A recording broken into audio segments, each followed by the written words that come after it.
Welcome to Cost Saver Conversations. I'm Angela, and I ask the practical questions so you can quickly understand what matters. Today, I'm joined by Assad. Hi, Angela.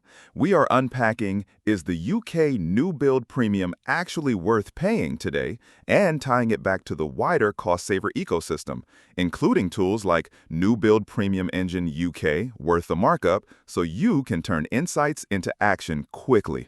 Just a heads up before we dive in. We are your synthetic hosts. We are great with numbers, but as AI, we can sometimes be confidently wrong. Think of us as the digital versions of your most knowledgeable, slightly caffeinated friends. Exactly. Treat this chat as a smart estimate only, not as professional financial guidance. Always check important details with official sources or a qualified expert before making any big decisions. Hey, welcome back to the Cost Saver Podcast. I'm Angela, and today we are getting into something that, honestly, I've been wanting to do this one for a while. New build homes. Specifically, that premium you pay for a shiny new property, is it actually worth it? And to help me figure that out, Assad is here, our resident property nerd. Property nerd, I'll take it. Yeah, no, this is a good one because it's one of those topics where people can lose genuinely life-changing amounts of money if they go in without really understanding what's happening. Right. So let's just start at the beginning. What actually is the new build premium? Like, define it for me. Okay, so it's basically the price gap between a brand new home and an almost identical secondhand one on, say, the same street or the same estate.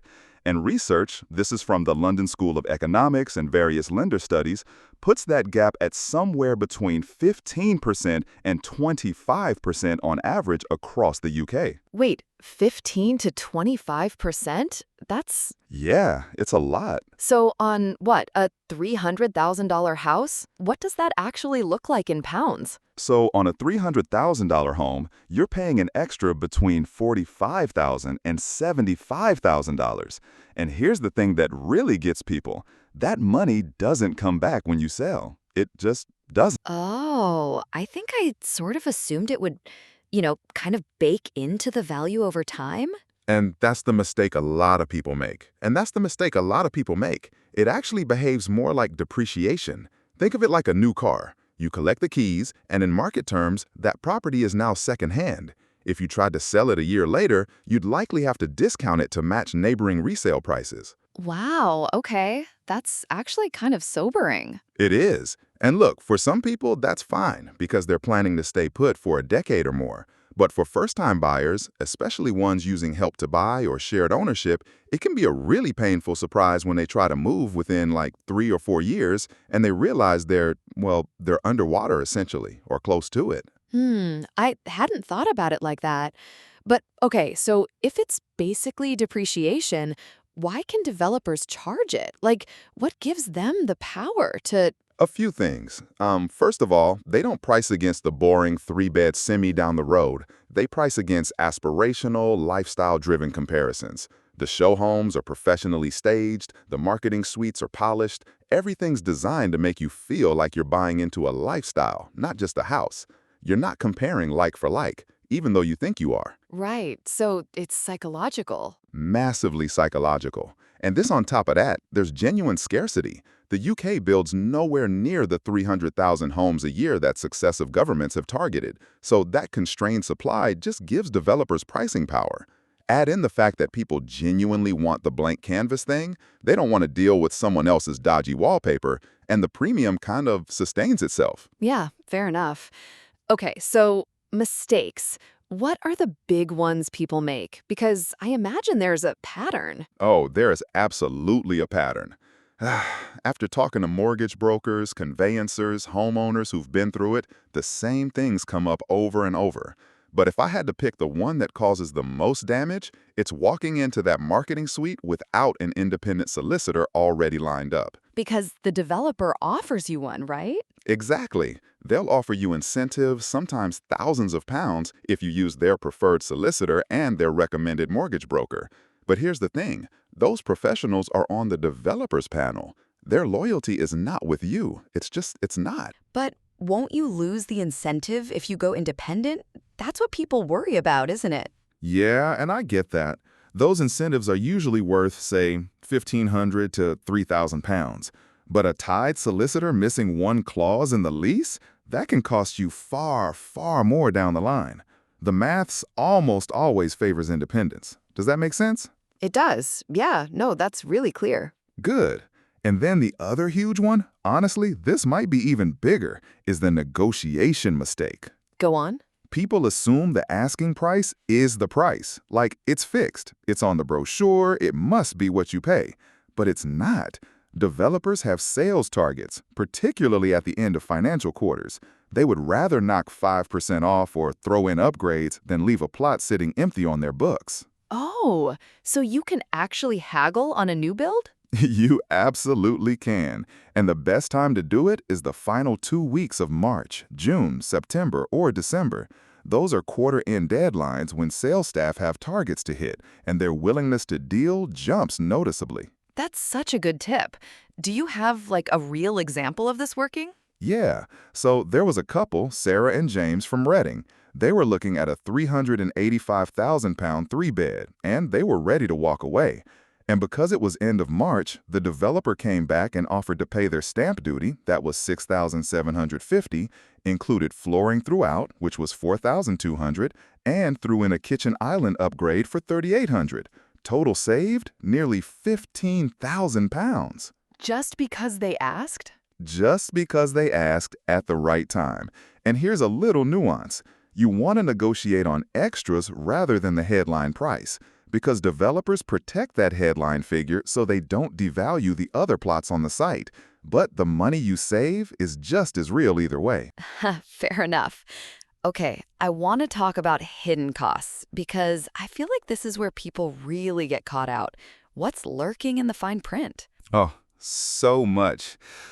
Right, so the brochure shows you a kitchen, a garden, a smiling family. It does not show you the bills that land on your doormat after you move in. The big one that surprises people is estate management fees. What are those? So many new estates aren't formally adopted by the local council, which means the roads, the lighting, the green spaces, all maintained by a private management company, and residents pay for it. These fees can be anywhere from 150 to 600 pounds a year, sometimes more, and they can rise without much accountability. It's become kind of a national scandal in its own right. 600 pounds a year on top of your council tax and your mortgage? That's... Yeah, and then if you're buying a flat, service charges. On a modern development with lifts, communal gardens, concierge, whatever, those can easily exceed $2,000 a year. And they typically rise faster than inflation, which is the bit that really stings over time. Gosh. What about ground rent? I thought they'd sorted that out. Partly. The Leasehold Reform Act 2022 banned ground rent on most new leases, which is great, but older agreements and certain shared ownership arrangements can still carry it. So you always need to read the lease in full. I cannot stress that enough. Okay, noted. What else catches people out? Snagging. And look, I could talk about this all day. Even premium developers leave defects. It's just the reality of building homes at scale. A professional snagging survey costs between 300 to 600 pounds, but it routinely finds dozens of issues. Poorly fitted skirting boards, leaking pipework, you name it. And the developer has to fix those? Under the NHBC warranty, yes, but only if you catch them and raise them in writing within the first 2 years. That's the crucial bit. And here's honestly, this is probably the strongest advice I'll give today. Commission that survey before you legally complete, not after. Because once you hold the keys, the developer's urgency to fix things drops off a cliff, and you lose all your negotiating leverage. That makes so much sense. And what does the survey typically find in terms of, like, value of defects? A 400-pound survey routinely uncovers 5,000 to 15,000 pounds worth of defects that the developer fixes free under warranty. So the return on investment is it's absurd. You cannot afford not to do it. Right. No, that's a no-brainer when you put it like that. Okay, I want to ask about show homes because they always look so gorgeous, and I always feel like I'm being slightly manipulated when I walk through one. You are. You absolutely are. They are a masterclass in psychological selling.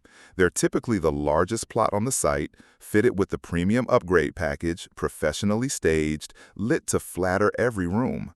The home you actually buy will be smaller, with standard fittings, and lit by whatever ceiling pendants come as default. So, what should you do, like practically? Ask the sales advisor for the standard specification sheet and compare it line by line against what you see in the show home. The differences they're usually startling. Kitchen worktops, flooring, tiling, wardrobes, appliances, almost all of that is upgrades that cost extra. If you want the show home look, you're paying tens of thousands on top of the purchase price. Oh, that's actually reassuring to know in advance at least, rather than finding out after. Okay, so big question. When does paying this premium actually make sense? So it tends to make sense when you're planning to stay for at least 7 to 10 years, when you value low maintenance and a builder's warranty over, character and period features, when you genuinely can't or won't project manage renovation work on an older property, when energy efficiency is a real priority for you, and this is important, when you've actually secured genuine negotiation wins on price or extras. Oh, and the area matters. Strong demand, limited supply, that helps. And when should you probably walk away? If you might need to sell within 3 to 5 years, if you're stretching financially and would genuinely benefit from a cheaper secondhand home, if you're buying off-plan in a market that's cooling, that's a risky combination. If the estate has unresolved issues with management fees or leasehold terms, and this one comes up a lot, if you're using shared ownership without fully understanding the staircasing cost involved, that's a whole separate conversation, but it catches people out. What about the alternative then? Like, what about just buying something a few years old instead? Yeah, and honestly, for a lot of buyers, that's the sweet spot. A home that's, say, 5 to 15 years old on the same estate, you get most of the modern layout, decent energy efficiency, and all the snagging headaches have been sorted by the previous owner. Without the premium, the immediate savings often cover a kitchen update or new carpets twice over. That's a really good point. And if you go even further back, a well-maintained Victorian or 1930s home in an established neighborhood typically holds value better than a new build on a soulless estate, to be blunt about it. Character, garden size, location quality, those are hard to replicate. I was going to say, actually, I wanted to ask about regional differences, because presumably this premium isn't the same everywhere. No, not at all. In London and the Southeast, where land is expensive and demand is intense, developers can sustain markups of 25% or more on prime sites. In parts of the Northeast and Wales, the gap can be closer to 10%, simply because resale stock is cheaper and buyers have more options. Commuter belt towns near London tend to carry the highest premiums. City center flats often suffer the steepest depreciation in the first 5 years. And, this is interesting, areas with multiple competing developers actually see softer pricing for buyers. Oh, that makes sense, actually. Competition driving prices down a bit? Exactly. And one more thing worth flagging. Be wary of Phase 1 pricing on large estates. Early phases are often priced attractively to build momentum, but later phases on the same site can come in 10% to 20% higher. And when that happens, resale of your Phase 1 home can actually be capped by what new buyers are paying for the latest plots. It's a weird dynamic. That is wild. I would never have thought of that. Yeah, it catches people off guard. And then vetting the developer, I should mention this. Not all developers are equal. Some have excellent reputations for build quality and aftercare. Others are notorious for unresponsive customer service and persistent defects. Look up reviews on the Homeowners Alliance, search social media, and, here's a good test, ask the sales advisor for contact details of 3 buyers from the previous phase. A confident developer will hand them over happily.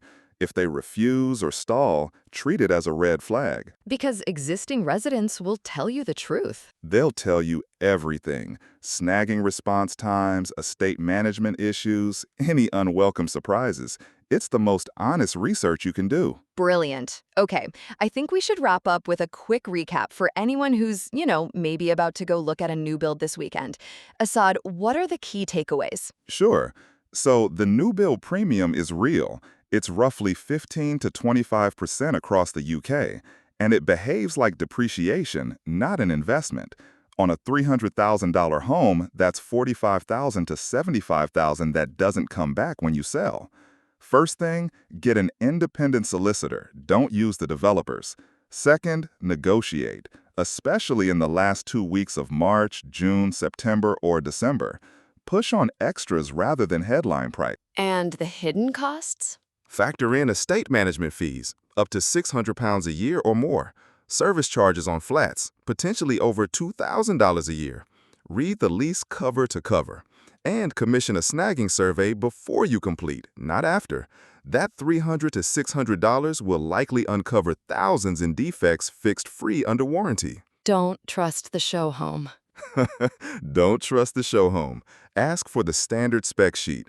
And honestly, if you're not planning to stay 7 to 10 years, think really hard about whether a slightly older property gives you better value, because it usually does. And there's a tool on the site, right? Yeah, we've got a calculator that lets you run your specific deal. Takes about 10 minutes, you plug in the asking price and a comparable resale figure, and it tells you in plain pounds whether the premium stacks up.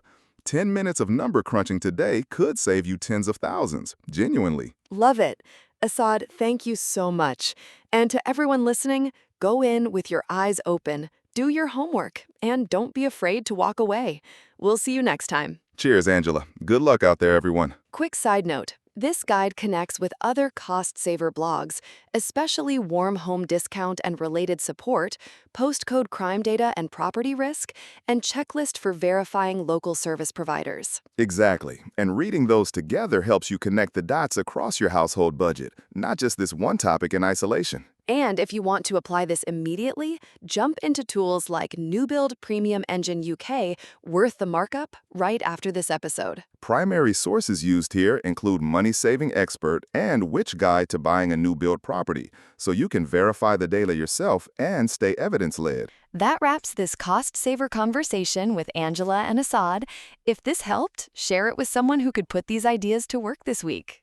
Your next step is simple. Try New Build Premium Engine UK, worth the markup, then read Warm Home Discount and related support, and use them together to take action today.